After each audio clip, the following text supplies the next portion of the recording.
All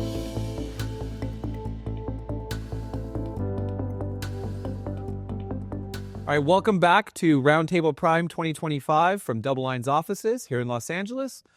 This is segment 2, where we're going to talk more market implications of the previous discussion. But first, at the break, Mr. Rosenberg came to me and said he has some comments about the last section and would like to start off with that before we go into markets. So, Dave, the floor is yours. Thanks. Well, I was first going to say to you, Jeffrey, that this coffee is so good that you're going to put Starbucks out of business, but then I realized it is Starbucks coffee. But so look, I just have to, I feel compelled to make this comment because we spent like a half an hour talking about Donald Trump. And I guess when I read the FOMC minutes, I think that half the FOMC meeting back on December 18th was all about Donald Trump. So we've really morphed from a fixation on Donald Trump to an obsession with Donald Trump. I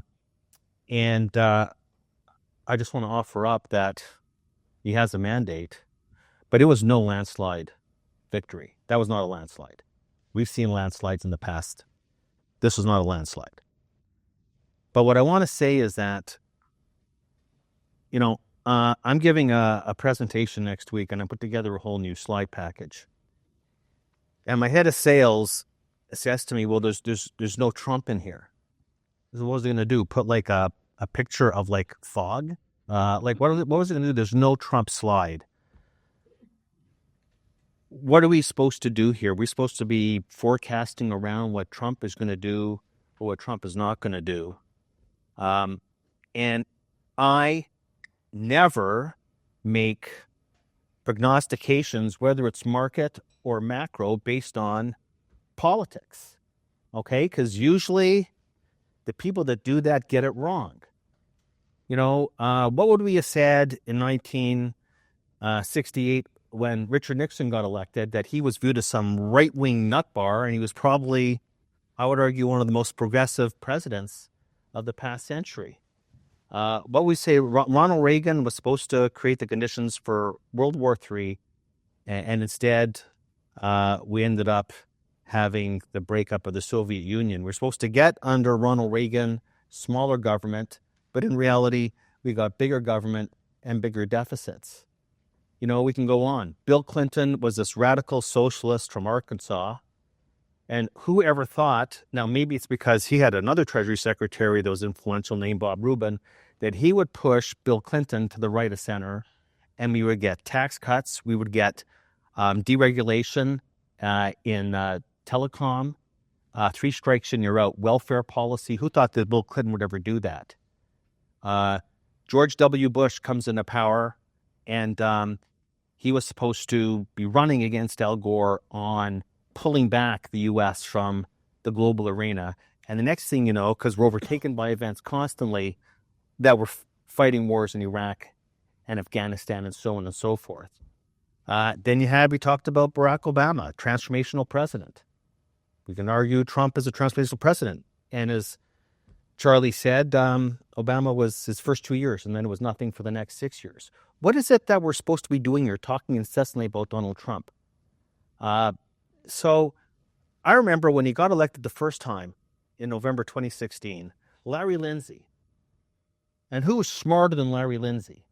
Card-carrying Republican, was on the Greenspan Fed. The very next day is on CNBC, and he says, we're going to have inflation/reflation, and interest rates are going to 6%. Now, I quite understand with this backup in the 10-year note yield, we're at 460, 470. We're not at 6%. This is going back to 2016. He was dead wrong. He's the smartest guy in the room on Trump's policies. So, I don't understand this obsession, fixation. I don't know. Hopefully we're not going to talk about it again. Maybe we will. I don't know. When I read those FOMC minutes, I was profoundly disappointed because on November the 7th, 2 days after the election, Powell tells us that the Fed is not in the game of speculating on politics or what Trump is going to do or not do. And I said, good on you. 6 weeks later, what's it called? What did he call it? A policy placeholder. And we're not going to cut rates. It's all about tariffs. And how do they even know? They're now running their models based on tariffs, and we don't even know what they're going to look like. Is it negotiating? Is it bargaining? We don't know. We don't know. It's just, I understand that when we have a new president coming in, we have to pay attention. But there's just degrees. And I think the attention on what Trump's going to do or not do, we've reached, and even here, I think we've reached a bit of an extreme as to moving from fixation to obsession. And so, as Forrest Gump said at the reflection pool, that's all I have to say about that. You don't like that 51st state thing? I would be happy to trade in my loonies at a 45% premium. Yeah, absolutely. Sign me up. I liked what some Canadian politicians said. I'd actually supported it. They said, why don't we make some of these New England states part of Canada? And I'm thinking, there's a good idea. Well, they have our same weather pattern, so we're at that in common. Same politics. All right. So that's all Rosie's got to say about that. So, well, let's pick this up. Jeffrey, I definitely want to start with you on this. You mentioned, the government deficits. You put out the piece in The Economist recently about it, trying to really break it down more for the layman, right? Just break it down to very simple building blocks there. So we're talking about markets now. What are the implications for treasuries? And what do you see? How is this going to play out? Is it a 2025 phenomenon? Are we already seeing some of that play out? Is it a longer term? Is it the next recession? How are you thinking about this, and when does it matter? Well, it's starting to matter in real time as you look at the interest expense on the debt, which has gone from 0.3 trillion to different numbers you see, but over $1 trillion a year. And that's going to keep on going higher with the deficit not going down. And of course, whenever a recession comes, and that's been delayed through all of these volatility of the money printing and so forth, and now it's going to be further perhaps volatility with policy changes, whatever they might be. But I think when I say it started with the Treasury yield curve steepening. And we thought for 2024, the most obvious trend to be wary of and looking for was the de-inversion of the yield curve. And it's happened to us to an extent that is not insignificant, 150 basis point switch. But I don't think it's complete. I think we're going to see more and more issuance at the longer end, and I think there's going to be less and less acceptance of it, and those rates might go up. And it's interesting to look at the pattern of returns for 2024, because 2-year bonds had a gain, and as you go out the yield curve, it gets less and less. And if you actually did it on a duration neutral basis, it's pretty substantial differences. And I'm quite confident that has legs in almost a secular sense. And so when you think about that, you might want to think about discount rates and how those apply to other markets. And I've observed historically that way more than should happen on a statistical randomness basis, you get trends to exhaust and often reverse right around the end of the year. And I'm of the opinion that this change in the interest rate structure is going to change some of these trends of there's a sense of invincibility in the markets today, that the lowest investment grade spreads since pre-GFC, very low high yield spreads, that there's no possibility for them to expand. And I will acknowledge that the credit quality of investment grade is quite good. And I will acknowledge that given the credit quality of investment grade is good and the way the government finances are being handled is not so good, corporate bond spreads probably should be fairly tight until such time as the economy weakens. You can say the same thing for junk bonds. So historically in like EM countries where the corporate trades through the sovereign, right? Right. Well, that happened in the United States. When I started in this business, there were corporate bonds that traded for the same maturity, a yield lower than treasuries. There were companies like IBM, AAA, and because they were thought to be lower of a risk than the treasuries. And I think that mentality is building. So I also think with the changes at year end, I think another thing that's perceived to be invincibility is this forever trend trade of Magnificent Seven, growth and value, U.S., non-U.S. Almost all of these things are at double tops versus very extreme blow-offs at past bubble periods like 1999 or 2007. And I think that's a very, very bad assumption to be making going into 2025. These trends are invincible and can't be reversed. Because if you believe that trends are invincible, take a look at a chart of the relative performance of the S&P 500 to the ESG, the green component of the S&P 500. 3 years ago, all you got were questions on ESG and how it's doing so great, and it's the investment of the future. And of course, it was analyzed using a backward-looking analysis where funds were being irrationally allocated into ESG, pushing up the prices of ESG, motivating people or getting people excited about the continuation of that trend. Well, that trend in the last 2 years, the ESG component is down 40% and the S&P 500 is up 60%. So if you think trends can't reverse, you're not paying attention to what was the fate of the most recent fad of lemming, crowding, herding behavior. And so it may take a while, but I think that those trends should be avoided. Also, some of these graphs of like U.S. versus the rest of the world are pretty remarkable. You can go back decades, and the valuations there looked very high in 00 and very high in 08. We're off the charts versus those valuations. And I would apply the same logic to that the idea that this is going to the sky is very unlikely to be your best idea. Yeah. So, Jim, you brought up the idea of a structural change of inflation. Jeffrey's talking about a steepening yield curve. Isn't it also rational to think that the yield curve should steepen if indeed we have higher policy rates, right? If that higher inflation leads to a higher policy rate, and in normal times we should command a term premium, right? Wouldn't you expect that to be some of the driver from your seat as well? Yeah, I mean, I'm not trying to put words in your mouth, but no, yes. I mean, what we're talking about is a bear steepener in the yield curve. A bear steepener means the yield curve steepens in the face of higher interest rates, and it's uninverted via the long rates going above the short rates, and that is somewhat unusual for the yield curve to uninvert and steepen that way. Normally, it steepens in a falling rate environment with short-term rates falling faster because the Fed is panicking that the economy is weakening and going into recession, not with rates rising and long rates rising faster. That, to me, has been an inflation trade, is that we're putting in, with rising term premiums and bigger real rates, we're putting into the markets more risk of potential inflation. And that gets to what Jeff said in the first session, that what we've seen happen since the middle of September when the Fed cut 50 basis points is the 10-year yield has gone up 100 basis points while they've cut 100, and that there isn't really any examples, or maybe 1981 when they came off of 20% and long-term yields went up, and Ed Yardeni coined the term barn market vigilante to basically describe that period. That might be the only example that we've got of what we're seeing with this divergence in rates. I think it's all about the idea about, or the fear of inflation. Maybe it doesn't manifest, but it is definitely a fear, which is why you've got this bear steepener. And what's driving that?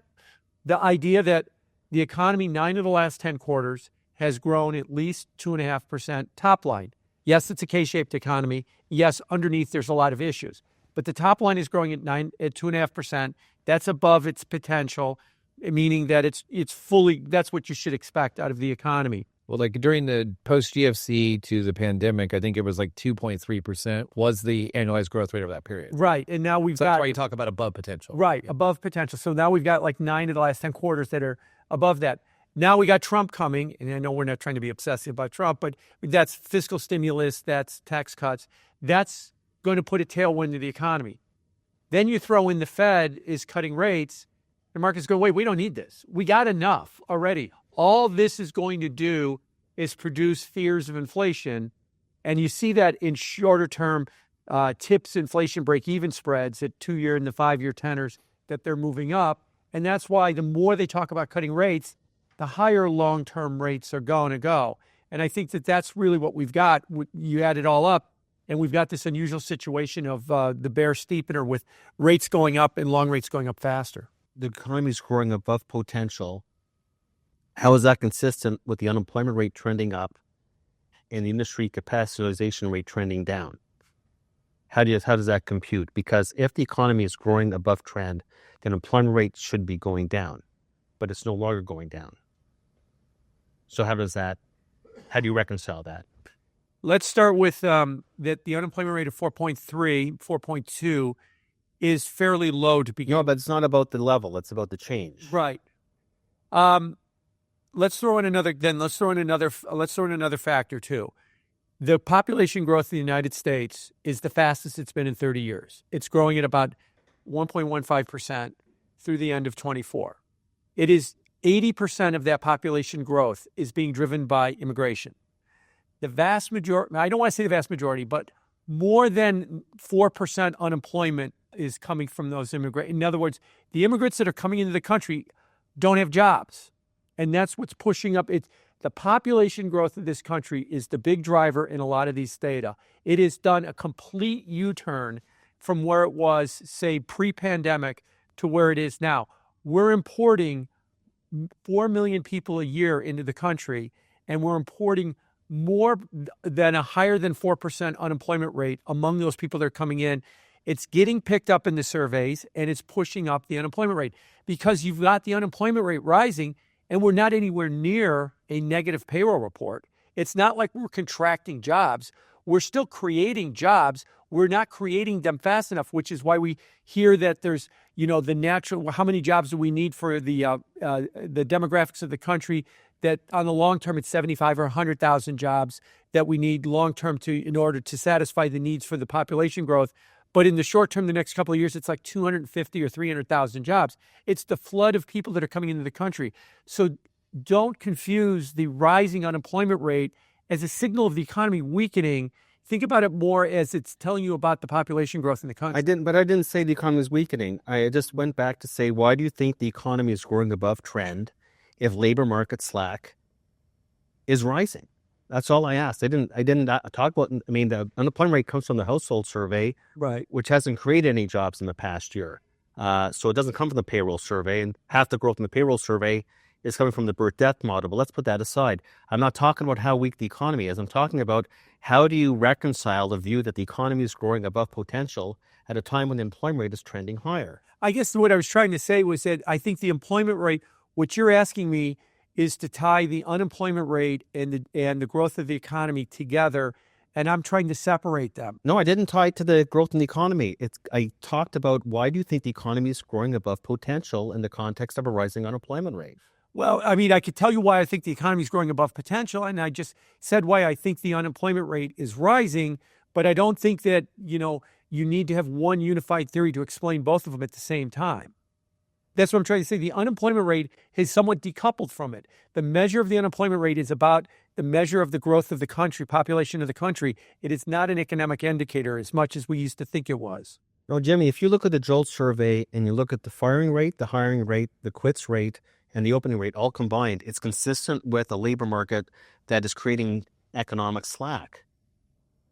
So even if you want to go beyond the unemployment rate, there are many other measures that are confirming that labor market slack is building, which is not consistent with an economy that's growing above trend. Well, maybe some of that, and I'm not trying to get the wrath of you, David, is that if you look at the incentive for job switchers versus those who stay employed, it's the lowest level we've seen in a couple of years as well. And so maybe that's why you're seeing some of that quits rate down a little bit as part of it, because there is a lot of co-integration across those statistics. Yeah, but I think that reflects job insecurity rising to the same degree that it has. Remember, we're finding out right now how bad of a job. Our bureaucrats make circa USSR ones look brilliant and honest. When you find out that in the year ended June 30, 2024, the private sector really didn't create 2.4 million jobs, but it actually created 1.2 million jobs.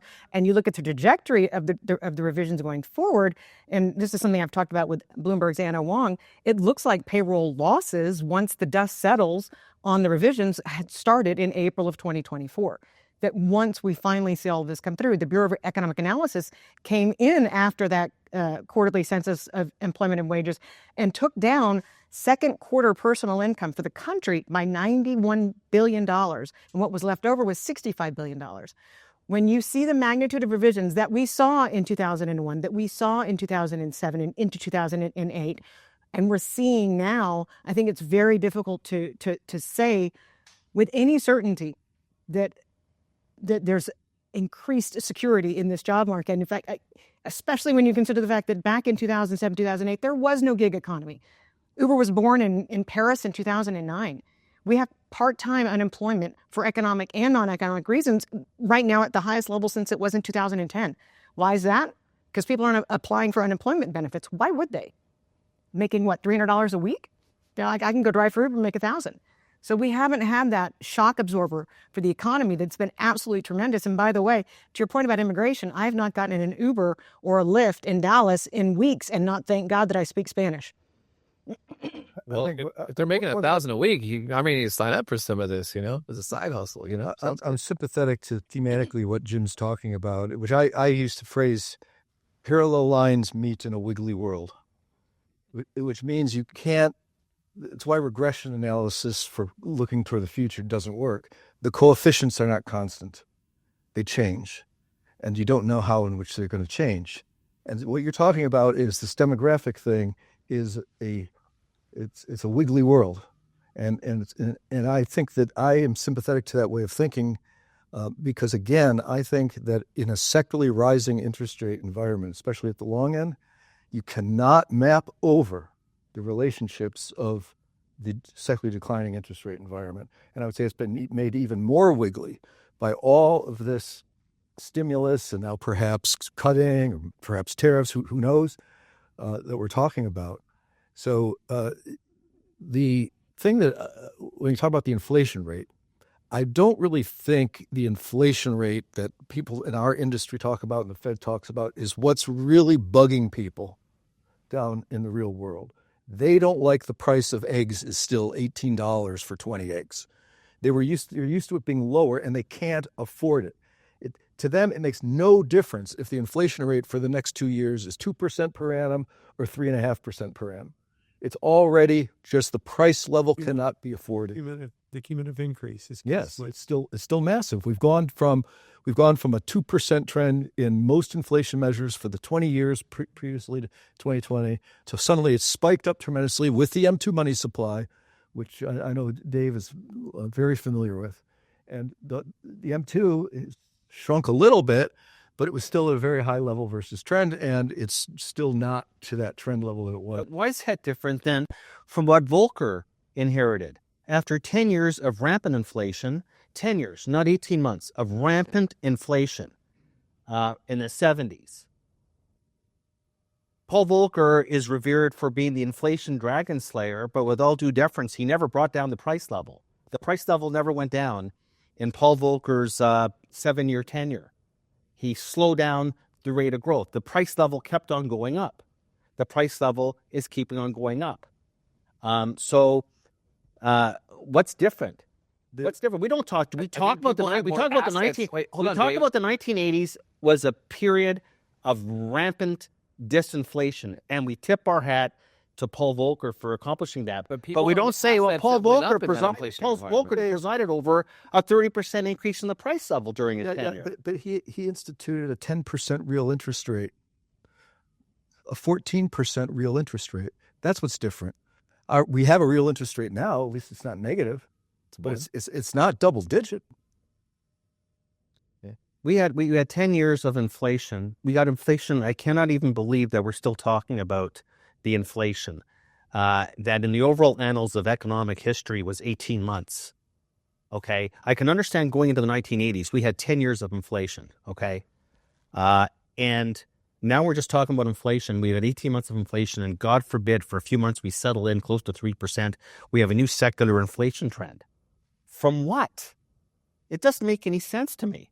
But, everybody talks about the price of eggs. Well, that's a supply shock, okay? And a lot of the other things like cocoa and coffee. What other commodities are hitting new highs? 4 commodities have hit new highs: orange juice, cocoa, coffee, and eggs. but we didn't talk about what cotton's doing, and we didn't talk about what iron ore and copper and aluminum have been doing, but eggs, and we know why egg prices have been going up.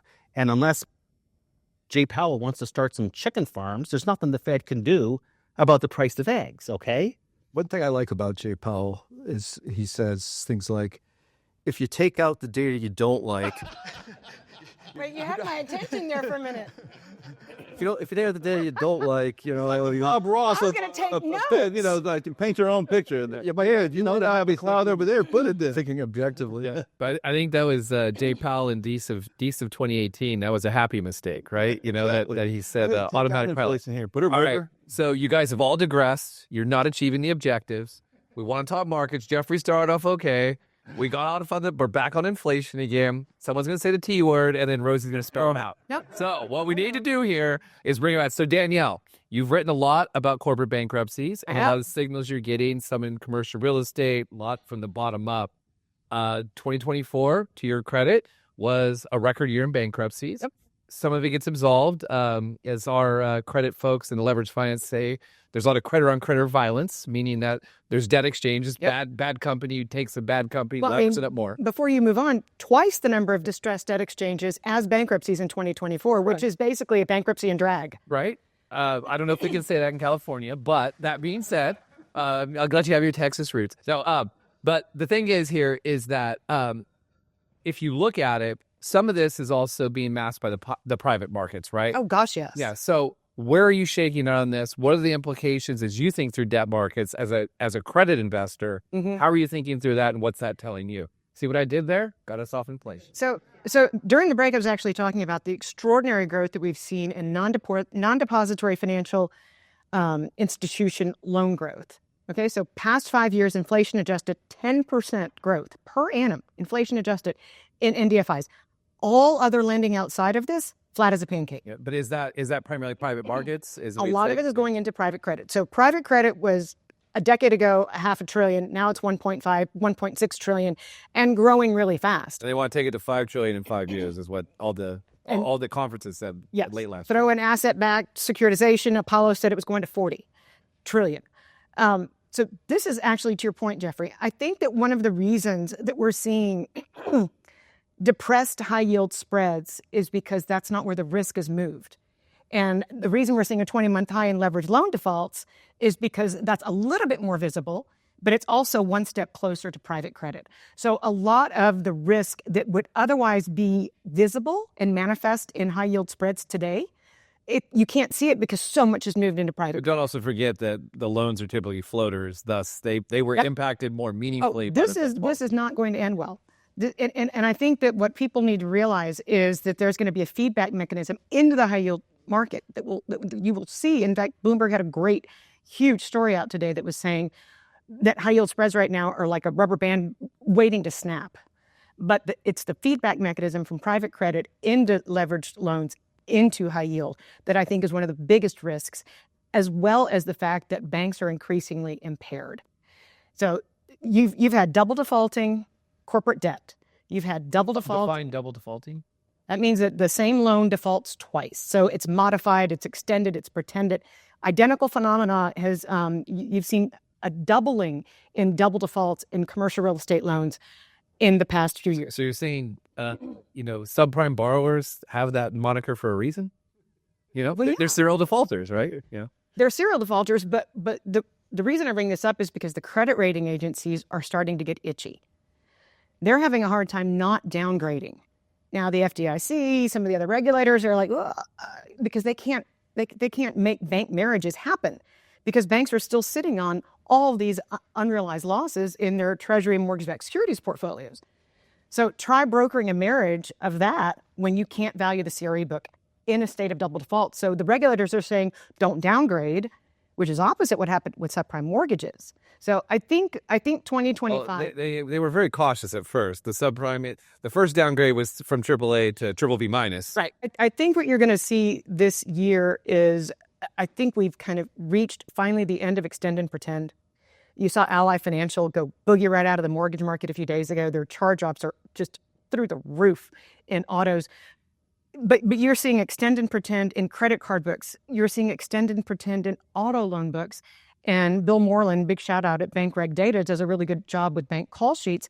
And when you roll in what's been extended and pretended and no longer counts as part of your non-performing, when you add those two together, these charge-off rates would be double what they are right now. It's pretty astounding. I think 2025 is going to be a year of disruption in the banking system and serious blowback into credit. Charles, given all of this too, how does this make you think about some of your recommendations and just, as you think about markets as a whole? Obviously, there's winners and losers when we talk about indices and things like that. But do these dynamics come into play as your thoughts of allocating capital within the equity market? Sure. I mean, for instance, one of the Trump trades was financials. You weren't supposed to say that. Oh, one of the new administration trades was financials. How diplomatic. And listen, I mean, if you start looking at these delinquencies and these charge-offs, a lot of folks are talking regional banks, maybe super regional banks, small banks. But I'm saying you maybe want to just stick with J.P. Morgan and the Goldmans of the world, because that part of the discussion is not out there, because I think it's so macro. And, we're not going to be at have Basel III and won't strangle American banks, which I'm down for that. But I disagree a little bit with Jeff, not on the Mag 7 thing, in the sense that this last year, 2024, almost every major Wall Street firm implored investors to get out of the Mag 7 names. And in one period in the summer, it looked like a great call, right? You started to have equal weight S&P come on and some of these other things. But when things got shaky, the de facto safe haven now are the Mag 7 names. And they are different than the past, in the sense that there's never been a group of names that have made this much money, that had this much free cash flow. My last book came out on October 7th, 2023. And I had a whole chapter of NVIDIA versus Cisco. And I wrote, I put all the differences there. And, Cisco was making a lot of acquisitions, and a lot of it was like, a lot of it was just whatever. This is a unique period in time that it's hard to bet against. In other words, we know, at some point the trade will fail, but I think you have to ride it until it does, because assuming that it will at some point, we've never been here before. We have never had 7 companies like this. At all. I mean, just the only thing, it's so funny, in that same book, I wrote a chapter about the roaring 20s and how this, will have a redux. I'm thinking more now, we're in the new Gilded Age, potentially meeting the McKinley era. And if this is the case, if it works out the way I think it could, we could be talking about decades of prosperity. And the difference, of course, the only difference, ironically now, with the old Gilded Age and how, the media and portrays the robber barons as these evil guys who took advantage of everyone, it was the exact opposite. They took people off the farms where they lived every year hoping that the crop would come in. Right? If it didn't come in, hopefully your neighbor had enough food to share with you. Right? And people went to these cities and they populated them. Production worker wages went straight up for a century. 1893, Chicago World's Fair, right? The White City. We introduced electricity. We introduced American-style consumerism essentially made its debut to the world, right? You can take a date and go on a Ferris wheel. We had skyscrapers. And McKinley protected technology the way I think Trump is going to protect AI and other things. And I think this is going to be the focus, right? Microsoft's going to spend $80 billion this year in data centers. So it's not all hype, right? In fairness, did you ever think that we would see a world where these the politicians in the U.S. actually encourage the creating inferior chipsets for the rest of the world? I mean, this is something that came into the previous administration. See, I'm trying to play to Rosie here. And the current one has done it even more. And I assume it's going to continue. But this hindrance of the technology, it's not something we see very often unless it's being defined militarily. But usually that's where it's protected the most. Think about the Eisenhower, right? In the Highways Act, that was a military act. It had probably had economic ramifications to connect the country, but they presented it to the world as a military act. Look at the Germans, and they have the Autobahn. We have to have that to be able to move tanks around, yada yada. You talk about demographics being destiny. I think demographics are destiny, and I think short term dominance in technology is destiny. And so but I'm watching smaller names say, yeah, we beat the numbers because we were able to implement this system and that system. We're starting to see the implications of them, even in earnings calls right now. And so I think that's a trade I'm going to ride. Listen, my own personal portfolio, my best play last year was a company called Rocket Labs, right? I paid 6, it's 29 right now. And, space, these little niche things, it's hard, for if you're managing a lot of money to put a ton of money in those things. But Palantir, Wall Street hated Palantir. I've got this kid, he's like the best software analyst. And I had him on the show like 6 months ago, 5 months ago. I said, why don't you have a buy rating on Palantir? You know what his answer was? Too many retail investors own it. All right. It's like, and I know on paper is the most expensive stock that ever existed, right? I mean, it's up there in every metric out there. But if I'm in this to help people make money, not to be right, I guess is my argument sometimes, because there's a lot of brilliant people out there who want to be right. And, listen, their returns aren't that great. And, for me, my main job with my firm is to try to help people make as much money as possible in the market. Obviously, we manage risk, but by the same token, I think some of the biggest mistakes I've ever made personally was assuming when certain things would stop working. The other mistake is not recognizing when it stopped working, right? So it's a thin line. Yeah. We were talking a couple days ago in a strategy meeting, and it's like, yeah, maybe you want to buy some duration, but it's like, it's a bad chart, right? And so sometimes you just gotta respect that trend for a while. Sometimes you gotta hold. Trends are tough, man. Trends, it seems simplistic, but they are really, they don't break. They just, when they do, you have to recognize it. Momentum's a powerful beast. Yeah. So Jim, as you think through all this too, I started off with, kind of talking about the bond market here. What are you thinking about on the stock side? What are you liking on that side of the equation?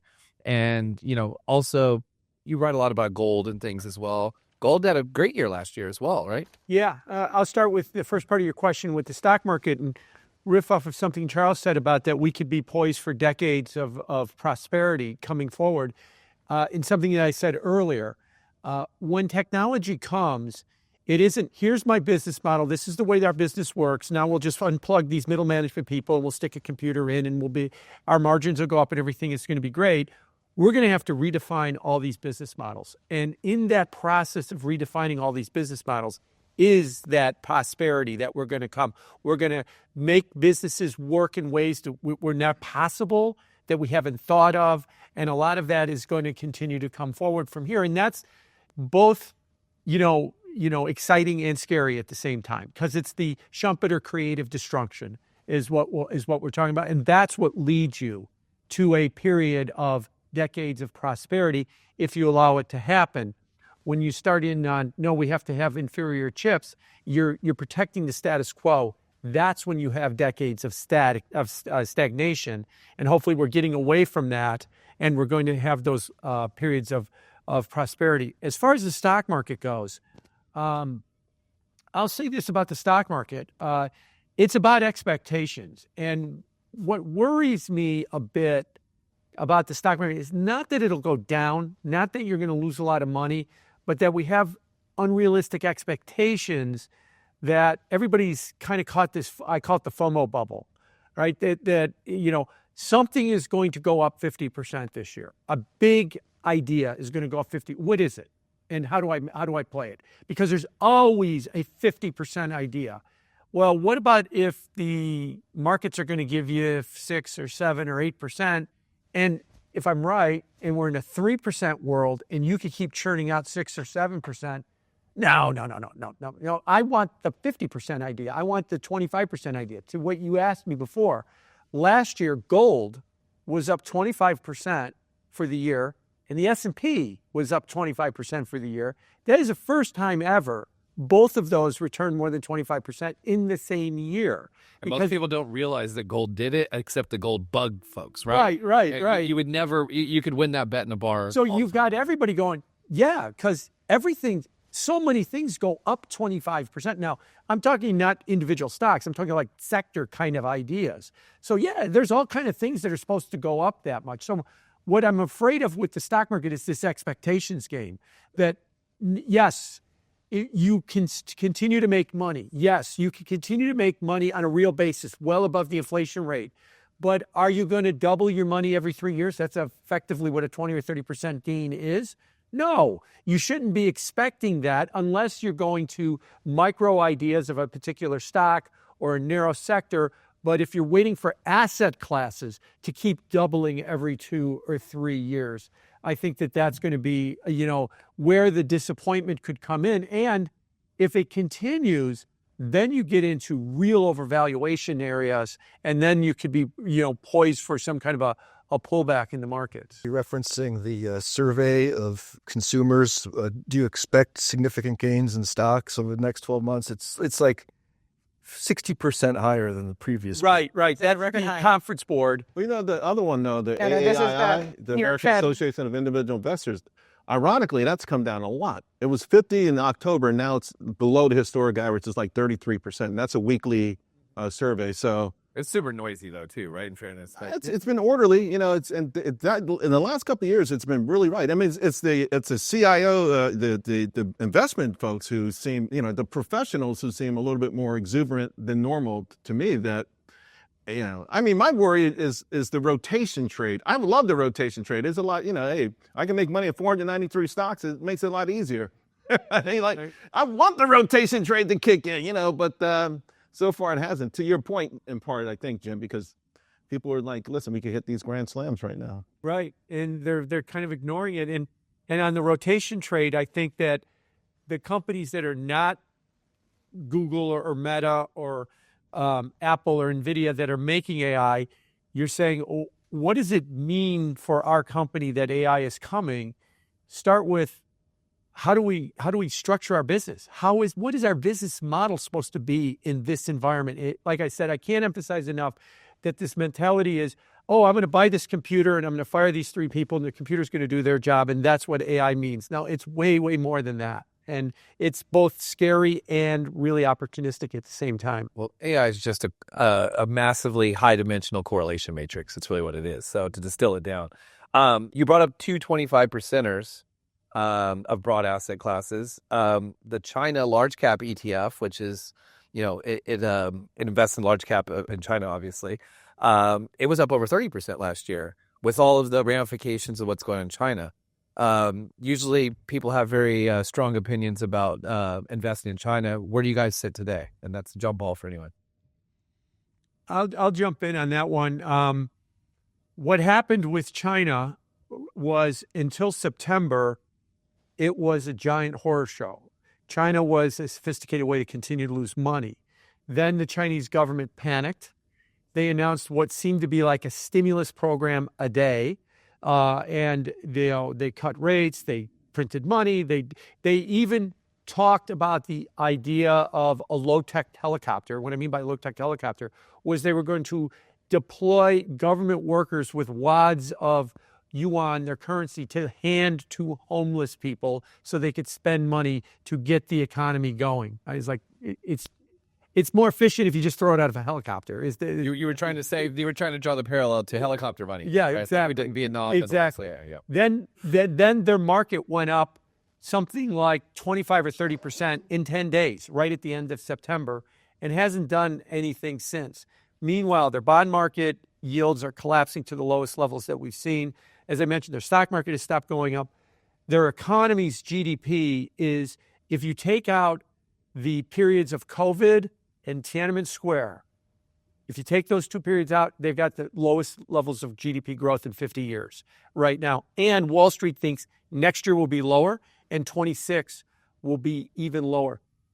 I talked about creative destruction. I talked about that, you've got all of these changes coming. China's the opposite of that. They refuse to change. They refuse to put in any kind of a potential policy that would allow any kind of creative destruction. And I think it's catching up with them. And the answer is, well, if we just throw money at it, even that isn't working. The bazookas that they kept firing to try and get their economy going just excited David Tepper and a bunch of hedge fund managers for about 2 weeks that bought their stocks, and then it kind of ended right there. I think the most interesting thing, and it's a little bit more than a little bit concerning, is what you mentioned, Jim, which is this collapse in their bond yields. I don't think I would have predicted that during 2024 into 2025 that Chinese bond yields would be below Japan's. It's pretty incredible that Japan is now an Asian, well, in the developed markets, which I call China developed, is a high yielder. Right. And, to think that they were nailed at zero forever. And it suggests to me with that yield decline that there's very, very significant reason to be concerned about what's going on there. I think when Charles talks about these decades of prosperity, I think that that's a possible outcome. But I think between here and the decades of prosperity lies the valley. I think we need to restructure a lot of things about our fiscal situation, about our economy, about how the pie gets split up. This goes back to Charles's, 25%, 75%. I'd say it's more like 10%, 90%. And that's an issue that is growing in awareness. And I just can't see how we can trendline our way out of these forward at a certain amplitude without restructuring these institutions. I think that's what we're headed for. I see that. I think that explains just about everything that's happening societally, politically, and a lot of it has to do with, and I'll repeat what I said earlier, this generation that was the greatest time to be born was like 1945. You couldn't lose. The U.S. was the only industrial power. We had tremendous wealth. We had tremendous demographics, and you just threw a dart and you were able to be very successful. But that opportunity doesn't exist for people today, and they need it to make it exist. And I don't think that happens through an evolutionary process.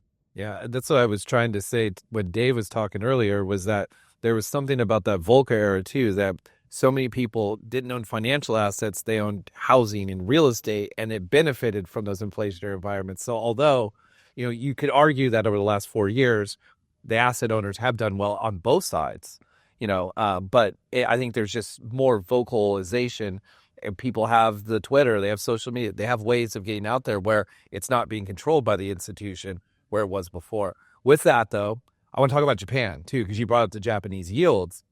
Japan's been a very favorite trade for a lot of folks, too, with their idea of trying to do more stimulus there, trying to get a more productive economy. What are your guys' thoughts on the Japanese equity market? I'll jump in here just because there's a certain lag effect when you start to reduce your quantitative easing process, and I think that's finally going to be kicking in. And I think liquidity is going to become increasingly constrained in an economy where it's had no bounds for decades and decades and decades. So I think the regime shift at the Bank of Japan, I think, is meaningful, and I think we all have to pay attention to the fact that liquidity matters most. I saw a list yesterday of the most actively purchased stocks in Japan, like in the last weekend. It was NVIDIA, Palantir. Listen, these trades, they get hot. Wall Street likes them, and they work out for a while. It's I don't know enough about the individual companies, and I don't. So it's tough for me. It's not. You can ride a certain kind of trading, the popular, and some things start. Success begets success, right? And there's a lot of money sloshing around out there, always looking for the next thing. We talked about the rotation trade not necessarily working here. There's a lot of cash that's not looking to chase the winners, right? And the last few weeks, almost every day, you'll see a few names, even in the top 10 S&P names, that some bottom fishing is starting to happen here. All of a sudden, like, whoa, who's buying that and why? And there's a lot of hunches, right? People want the bottom fish. People are looking for value, and Japan is seen as a great value trade, I think, by a lot of people. I personally just don't know enough about the individual companies driving it. Okay, that's fair enough. Lastly, things we haven't really touched on, we kind of mentioned gold a little bit, but like this whole concept of alternative assets, what do they mean to you guys? How should people think through them? Are they just, things where we've washed volatility out of? How do you think about alternatives for a portfolio for this year? Or should we just ride the S&P 500 to the moon? The alts, again, it's, I start to worry a little bit when Wall Street has these sort of niches that they share with the public. It's like, all of a sudden, hey, you know what? You too can get what the big boys have been buying for a long time. Like, why you want me in there now? I think the greatest revolution for private credit and private equity was taking it from the qualified purchaser, meaning the 5 million liquid net worth, to the accredited investor, which means you have to make 200,000 for the last 2 years. Yeah. There's a big chasm there of wealth, yeah, right? yeah. And so I think that is one of the very strong creations that has led to this private credit, private equity revolution, as people are. And there's some building worries about that too, because it's a lot more opaque than other investments, and so the more popular it becomes, the more money that funnels in there. You're talking some of the numbers you were talking earlier, and it's more opaque. We don't even really have necessarily great pulse. We don't really know what the hell is going on in there. We hear about the returns and the opportunity, but I don't know that everyone understands the risk, or so. The great news is that the ones that, I buy a couple of funds here and there, usually vintages, just on stuff I would never buy. As Jeffrey says, it's much easier to buy something you don't. I got a buddy at Morgan Stanley, and he does those for, and I'm like, my man, Ed, stop pitching me. Just go ahead. Yeah, well, and on top of that, it's like, okay, well, I don't take enough risk, so let's just, do it. It's blind. I don't want to hear about it. But I got to say, I was amazed. In 22, my bonds were down a lot. My stocks were down a lot. But my private credit, my private equity, it was flat to up. Yeah. So I mean, it's a brilliant investment. Which, like a CD doesn't have a price change either. That's right. You're just hoping it matures. But the problem is you will have a markdown at some point. It just will be minus 100. But now we've got private credit is now starting to roll out ETFs. So How is that possible? We've gone from the accredited, qualified investor to accredited investor to John Q. Public. So what's Apollo keeping and what's Apollo putting in the ETF that they're giving the John Q. Public is really, and what I think has happened largely with the alt space is this is an outgrowth of Dodd-Frank for 15 years ago, which is why we've seen the number of IPOs go down and everything else, that they've made it so disadvantaged to be a public company and so disadvantaged to raise public money that we're just bypassing that space and we're raising private money. And we're doing this in private kind of ways. And then it now takes on the point, which is what I was kind of implying with the private credit ETFs, that going public, whether it's an ETF or it's an IPO of a company, is like an exit strategy. In other words, you are my exit liquidity. And I am making this determination that this thing is now run its course. You can have it and good luck. I'm going to walk away from it right now. That wasn't the case before. That wasn't the case if you go back in the 80s and the 90s. When the Googles and when the Microsofts and stuff came public, they were very early stage companies. And when Amazon came public, there was still 1,000x left for the public to make in those. Now the 1,000x is made privately, and then they give it to the public after that. That's the problem with the alt space right now, is to try and figure out what are they pitching me to be their exit liquidity on versus what are they pitching me that's in the earlier stages of that. And just to give you one kind of mindset idea, that was the popularity of SPACs for a minute. And what was a SPAC before they kind of blew up was, I want to get in before the IPO. I want to get in a little bit earlier so I can enjoy some of that 1,000x move before we hand it off to the public. And so the SPAC was an idea to try and get in early.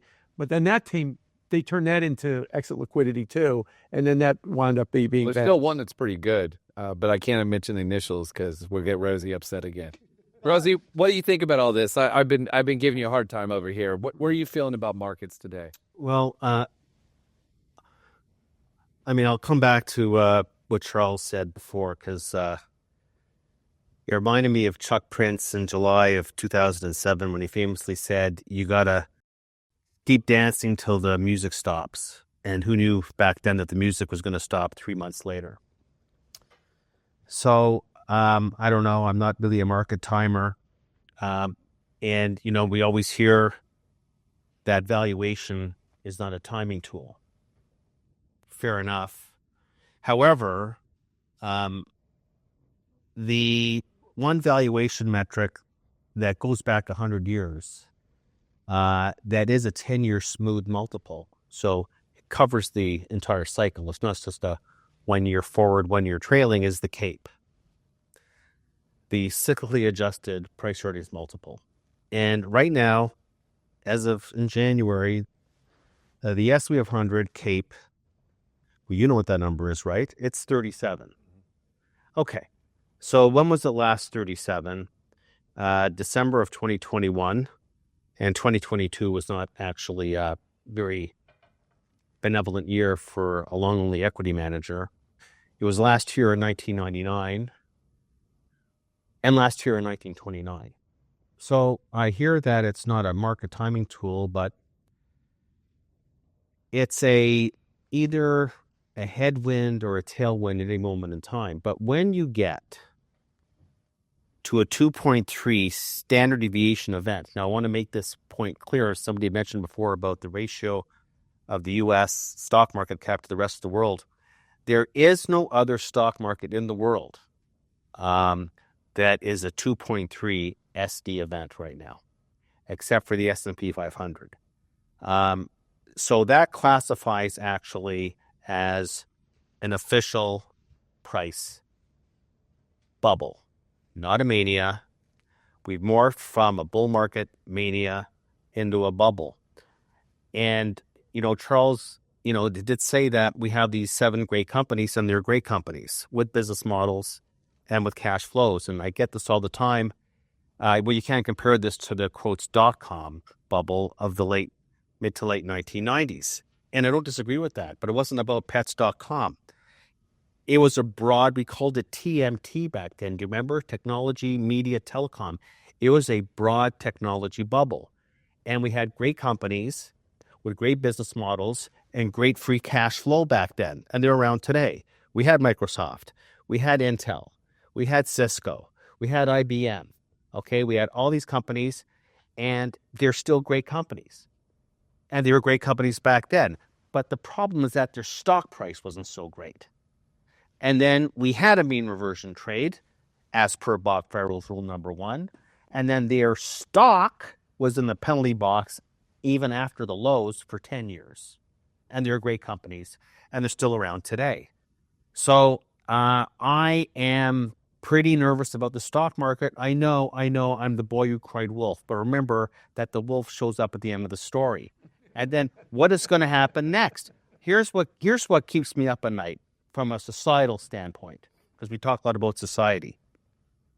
When you go to the Fed flow of funds data, you're going to see something we haven't seen before, which is that 70%, over 70% of the household financial asset mix is in equities.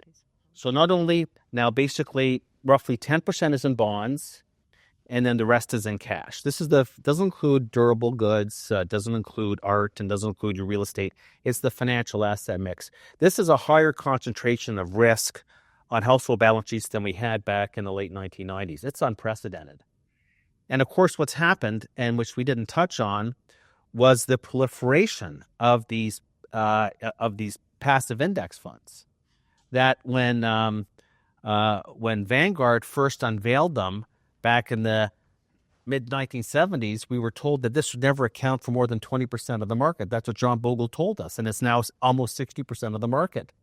All this proliferation and that's why active management is shrinking. But active managers get paid to beat the index. Hard to beat the index when it's so concentrated. You have this Mag 7, and they're, of course, always focused on risk-adjusted returns. Active fund managers are focused on risk-adjusted returns, but passive index investing is not risk-adjusted, okay? It is basically gross returns, not risk-adjusted. So I'm a little bit nervous that most people and the retail public has never been this involved in the stock market before. They don't even know what it is they own in their portfolio. At least when you had an active manager, you had these 15 or 20 stocks. And your broker would call you and talk about, I'm going to switch this and buy that. No, everybody is all in at the same time. And then they all think that they're going to be able to time the exit, which they won't. And there will be no bid on the other side. There'll be no liquidity. So I think the question we have to ask ourselves, which didn't come up, is why is Warren Buffett right now, for the first time in his professional career, sitting on 30% cash? What is he seeing that other people aren't seeing? And I hear it all the time. Warren Buffett, he's an old geezer. He's a Luddite. He doesn't get it. But remember that he also built up a huge cash position in the late 1990s when people said he doesn't know the first thing about technology.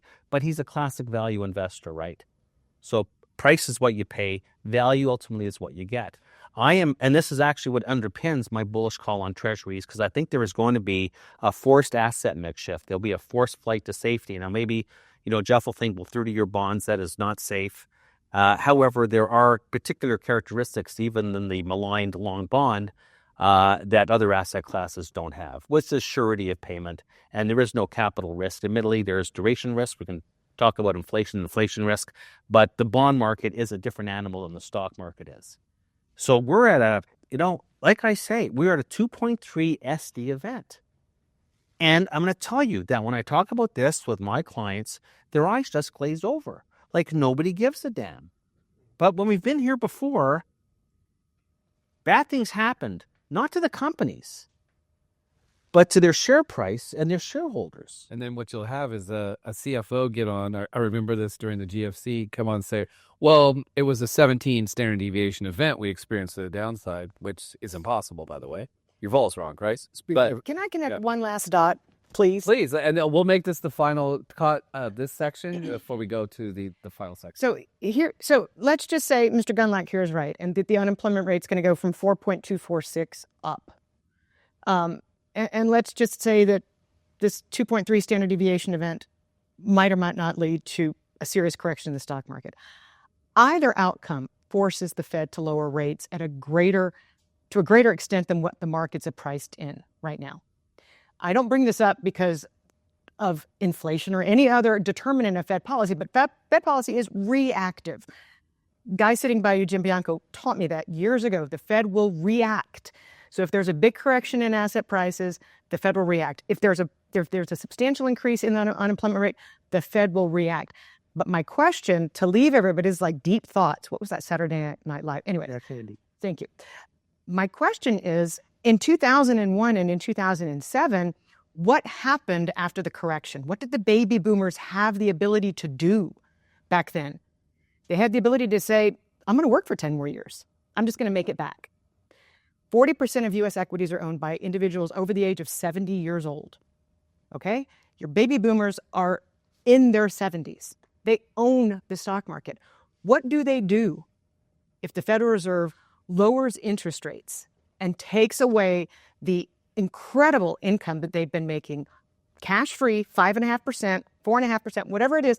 What happens when that goes down for a generation that can no longer say, I'm going to go back into the workforce and work for another 10 years? That is not a physical option anymore. And then you start to talk about the Fed put dying, which are words I never thought would come out of my mouth. But it could be tested because of demographics and the inability when people, because 70 cents of every dollar of interest income is spent. 2 cents of every dollar of the wealth effect is spent. You take away the interest income, what are they going to do with their assets? So you're saying I should sell my Carnival Cruise Lines now? I'm just saying. I'll give you what they do. They call their son, works at DoubleLine, and say, hey, I need some help. Dave was talking about active, passive, and active managers talk about risk-adjusted returns. It reminded me of something that happened to me in 1987. I had a client, and he was complaining about the returns weren't that much better than a passive index fund. And I did a presentation to him, and I said, we've got to think about this on a risk-adjusted basis because they're really strong. And he listened to me somewhat patiently, and he goes, risk schmisk. 1987, huh? 1987, of course. The passive thing is a machine, though. I did. I mean, it really is a machine. People get paid. Money automatically goes into these funds. It automatically buys the most powerful stocks. Most powerful stocks go up. And even active managers that they want to keep staying in business, they have to chase them. And that works as long as that 40% of stocks owned by the 70% isn't Keep touched. dancing. Yeah, no, I'm just saying it works. But I know some It works until and then well, it doesn't. Yeah, and then what happens on the other side of the mountain? Right. Okay, as Herb Stein famously said, okay, anything that can last forever won't. So we can talk about this great machine. Of course, these index funds have to go fully invested.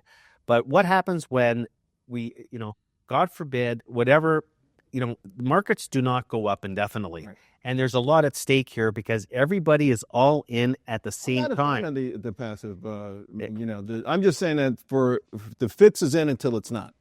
We've taught everybody, you want to be diversified, Here's how to do it easily. Except no one's really diversified. That's right. the issue is the That's right. concentration has led to it. We had an event here, probably 10 months ago, and I talked about this and said that, you profess that you're buying this S&P that is so diversified. You really own the Qs Right. plus a little bit of the S&P, right? That's really what you own. Right. So admit it to yourself. Go buy the Qs. Go buy augment it with your Mag 7 and go buy some other stuff, right? Now, maybe that didn't work, Charles, because we didn't have it right. But the point is that we touted the benefits, but like everything else we do at Wall Street, we end up making it evil along the way, right? So with that, I'm going to stop there because I want to have the last word. It's not your show, Charles. So today, I was a little confused for a moment. no, but That's why they get sparkling water. Now I know. That's right. We were going to keep you hydrated, But with that, we're going to round up this section. You tune into the next section, which will be part 3, which will be the best ideas and lessons learned from 2024.